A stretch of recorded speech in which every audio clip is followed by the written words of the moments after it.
Please join me in welcoming Denzel Washington.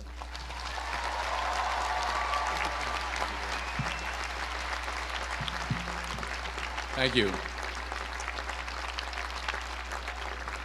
Thank you very much. I am obviously the most unorganized. Everybody else has nice boxes to bring their script up in. I just kind of got it all messed up here and put it inside of a magazine. So in fact, I don't even have it in the right order. Wait a minute, let me get it in the right order here. So if it starts flying around the stage, just, run around and grab it for me and bring it back up here for me. I'll keep going as I can. President Gutman, Provost Price, Board Chair Cohen, fellow honorees, beautiful honorees, and today's graduates. I'm honored and grateful for the invitation today. It's always been great to be on the Penn campus. I've been here before a lot of times for basketball games. My son played at the Palestra, played on the basketball team. Yeah, that's right, played on the basketball team. Coach didn't give him enough playing time. We'll talk about that later.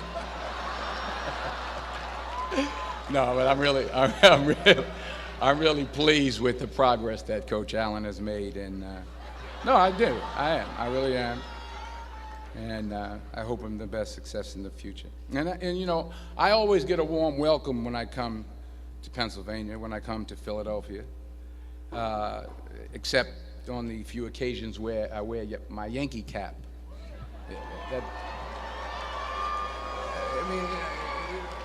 What's wrong with that? I can't suddenly just switch up and wear a Philly cap. I mean, it's like taking your life in your hands around here when you wear a Yankee cap. I'm telling you. I met a couple of guys and they were like, "Hey, we love you, Denzel, but you walking around with that hat on. We don't care who you are." So you'll be happy to see that I'm not wearing my Yankee cap today. I'm wearing my Yankee socks, my Yankee T-shirt, my Yankee jock shorts, my Yankee underwear, my Yankee toe warmers, but not my Yankee cap. But still, I'll be honest with you, I'm a little nervous. I'm not used to speaking at a graduation of this magnitude. It's a little overwhelming. It's out of my comfort zone. You dress me up in army fatigues or throw me on top of a moving train, someone said, unstoppable, or ask me to play Malcolm X, Reuben Hurricane Carter, or Alonzo from Training Day. I can do that. But a commencement speech, it's a very serious affair, and it's a very different ball game.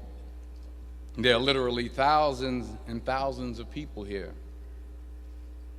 And for those who say, well, you're a movie star, millions of people watch you and watch you speak all the time, well, that's true. That's technically true. But I'm not actually in the theater watching them watching me. I think that makes sense.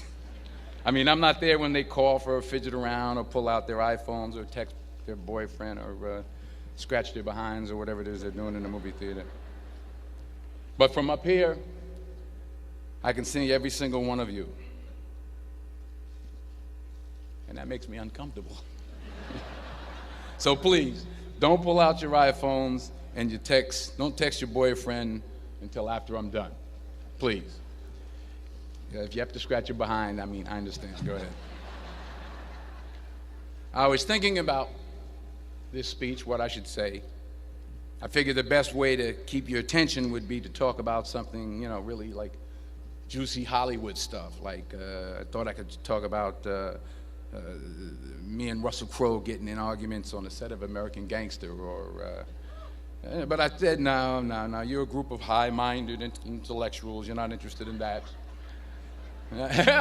Or maybe not. I thought about a private moment I had backstage with Angelina Jolie in a dressing room after the Oscars.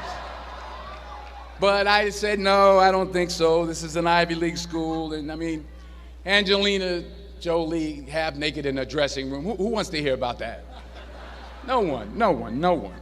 No one. This is pen. That stuff would never go over well over here. Maybe at Drexel, but not over here.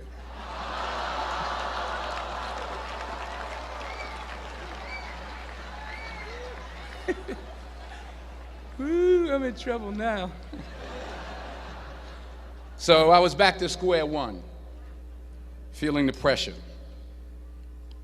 So now you're probably thinking, if it was going to be this difficult, this much pressure, why did I even accept today's invitation in the first place? Well, you know, my son goes here, that's number one. That's a good reason. And I always like to check to see how my money's being spent. And I'm sure there's some parents out there who can relate to what I'm talking about. Yeah. To everybody upstairs. And there were some other good reasons for me to show up. Sure, I got an Academy Award, but I never had something called a magic meatball after waiting in line for half an hour at the food truck. Yeah? Yes, I talked face-to-face with President Obama, but I never talked face-to-face with a guy named Queeter who sings bad songs over at Smokes on Tuesday night. I never been to Buies. I never been to Hemos. Yes, I have played a detective who battles demons, but I've never been to a school in my life where the squirrel population has gone bananas. I mean, they're breaking in the dorm rooms, they're walking around campus. I think I saw some carrying books on their way to class. So I had to be here. I had to come. Even though I was afraid I might make a fool of myself. In fact, if you really want to know the truth, I had to come exactly because I might make a fool of myself. Now, what am I talking about? Here it is.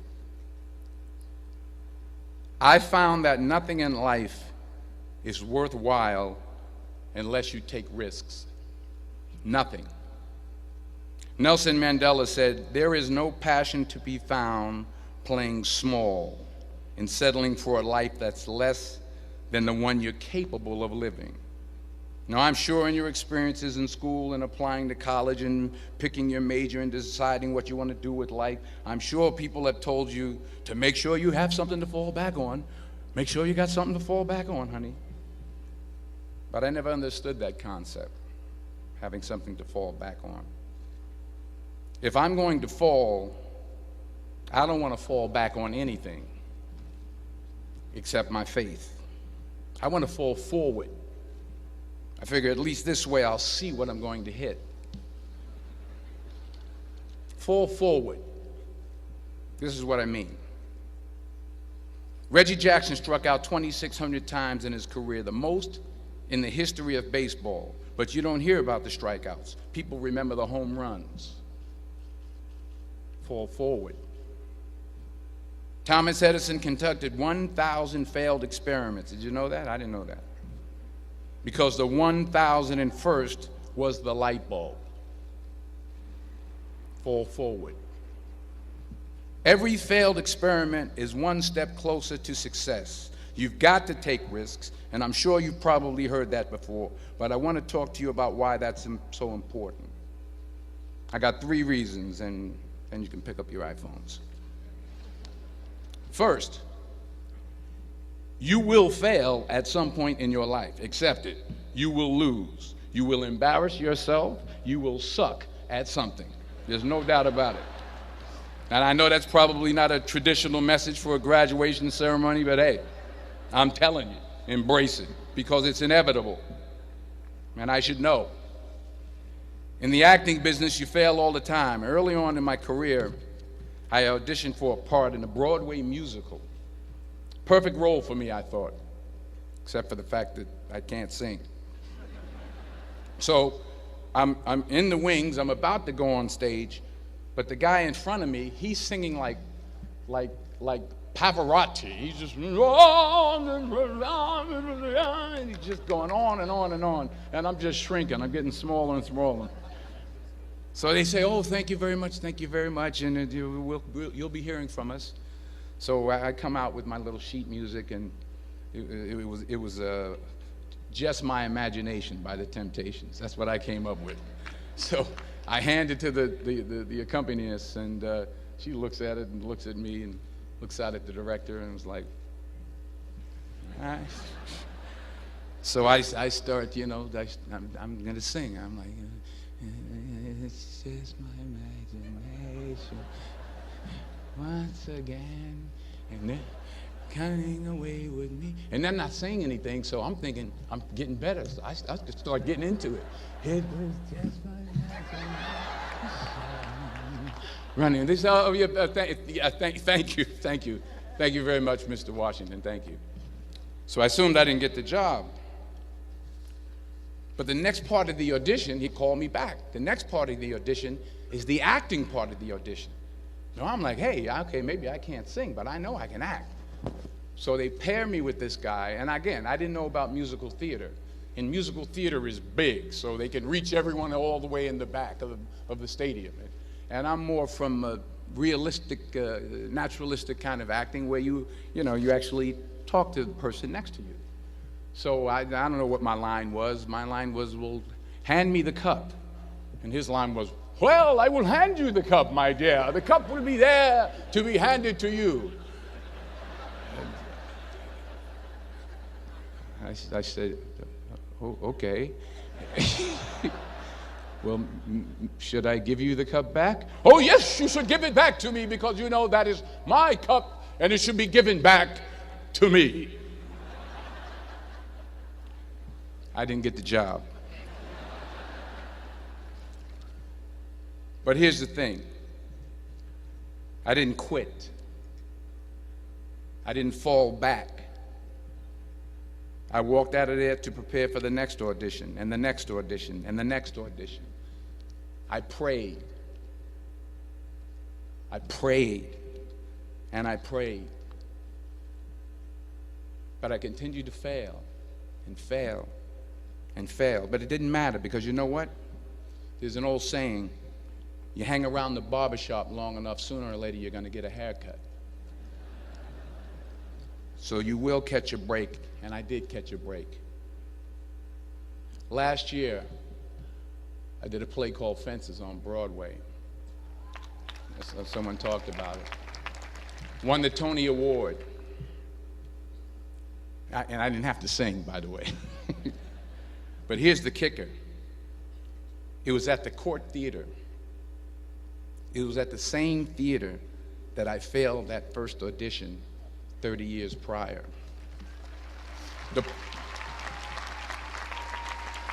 The point is, and I'll pick up the pace, the point is every graduate here today has the training and the talent to succeed. But do you have the guts to fail? Here's my second point about failure. If you don't fail, you're not even trying. I'll say it again. If you don't fail, you're not even trying. My wife told me this great expression. To get something you never had, you have to do something you never did. Les Brown's a motivational speaker. He made an analogy about this. He says, imagine you're on your deathbed, and standing around your deathbed are the ghosts representing your unfulfilled potential. The ghost of the ideas you never acted on. The ghost of the talents you didn't use. And they're standing around your bed, angry, disappointed, and upset. They say, we came to you because you could have brought us to life, they say. And now we have to go to the grave together. So I ask you today, how many ghosts are going to be around your bed when your time comes? You've invested a lot in your education, and people have invested in you. And let me tell you, the world needs your talents. Man, does it ever. I just got back from Africa like 2 days ago, so if I'm rambling on, it's because I'm jet lagged. I just got back from South Africa. It's a beautiful country, but there are places there with terrible poverty that need help. And Africa is just the tip of the iceberg. The Middle East needs your help. Japan needs your help. Alabama needs your help. Tennessee needs your help. Louisiana needs your help. Philadelphia needs your help. The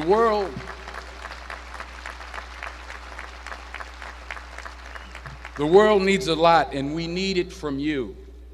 We really do. We need it from you young people. I mean, I'm not speaking for the rest of us up here, but I know I'm getting a little grayer.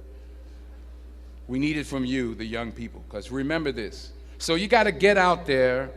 You got to give it everything you got, whether it's your time, your talent, your prayers, or your treasures.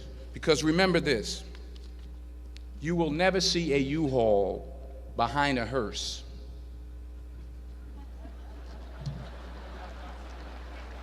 I'll say it again. You will never see a U-Haul behind a hearse. You can't take it with you. The Egyptians tried it, and all they got was robbed. So the question is, what are you going to do with what you have? I'm not talking about how much you have. Some of you are business majors, some of you are theologians, nurses, sociologists. Some of you have money, some of you have patience, some of you have kindness, some of you have love. Some of you have the gift of long suffering, whatever it is, whatever your gift is. What are you going to do with what you have? All right, now here's my last point about failure. Sometimes it's the best way to figure out where you're going. Your life will never be a straight path. I began at Fordham University as a pre-med student. I took a course called cardiac I still can't say it. Cardiac morphogenesis. I couldn't read it, I couldn't say it, I sure couldn't pass it. So then I decided to go into pre-law, then journalism. And with no academic focus, my grades took off in their own direction. Yeah, down. I was a 1.8 GPA one semester, and the university very politely suggested that it might be better to take some time off. I was 20 years old. I was at my lowest point. And then one day, and I remember the exact day, March 27th, 1975, I was helping my mother in her beauty shop. My mother owned a beauty shop up in Mount Vernon. And there was this older woman who was considered one of the elders in the town. And I didn't know her personally, but I was looking in the mirror, and every time I looked at the mirror, I could see her behind me, and she was staring at me. She just kept looking at me. Every time I looked at her, she kept giving me these strange looks. So she finally took the dryer off her head and she said something I'll never forget.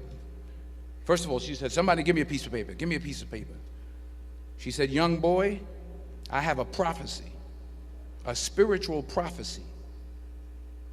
She said, "You are going to travel the world and speak to millions of people." Now, mind you, I'm 20 years old. I'm flunked out of school. In fact, like a wise ass, I'm thinking to myself, maybe she's got something in that crystal ball about me getting back into school next fall. But maybe she was on to something, because later that summer, while working as a counselor at a YMCA camp in Connecticut, we put on a talent show for the campers. And after the show, another counselor came up to me and asked, "Have you ever thought about acting? You're good at that." So when I got back to Fordham that fall, I got in and I changed my major once again for the last time. And in the years that followed, just as that woman prophesied, I have traveled the world and I have spoken to millions of people through my movies. Millions who up till this day couldn't see me, who up till this day I couldn't see while I was talking to them, and they couldn't see me. They could only see the movie. They couldn't see the real me. But I see you today, and I'm encouraged by what I see. And I'm strengthened by what I see. And I love what I see.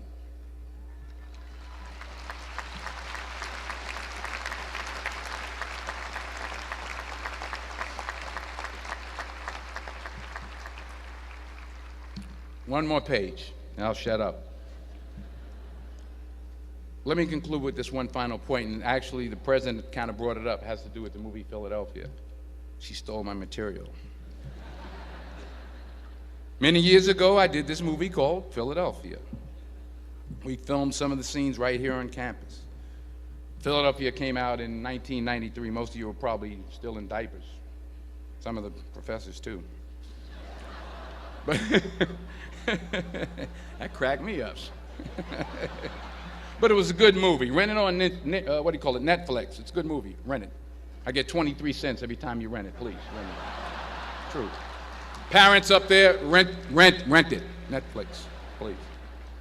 Tell your friends too. It's about a man played by Tom Hanks who's fired from his law firm because he has AIDS. He wants to sue the firm, but no one's willing to represent him until a homophobic ambulance chaser lawyer, played by yours truly, takes on the case. In a way, if you watch the movie, you'll see everything I'm talking about today. You'll see what I mean about taking risk or being willing to fail. Because taking risk is not just about going for a job. It's also about knowing what you know and what you don't know.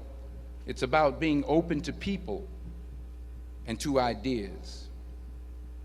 In the course of the film, the character I play begins to take small steps, small risks. He very, very, very slowly begins to overcome his fears. And I feel ultimately his heart becomes flooded with love. And I can't think of a better message as we send you off today. To not only take risks, but to be open to life, to accept new views, and to be open to new opinions, to be willing to speak at a commencement at one of the best universities in the country, even though you're scared stiff. While it may be frightening, it will also be rewarding. Because the chances you take, the people you meet, the people you love, the faith that you have, that's what's going to define you. So members of the class of 2011, this is your mission. When you leave the friendly confines of Philly, never be discouraged, never hold back, give everything you got. And when you fall throughout life, and maybe even tonight after a few many glasses of champagne, remember this: fall forward. Congratulations. I love you. God bless you. I respect you.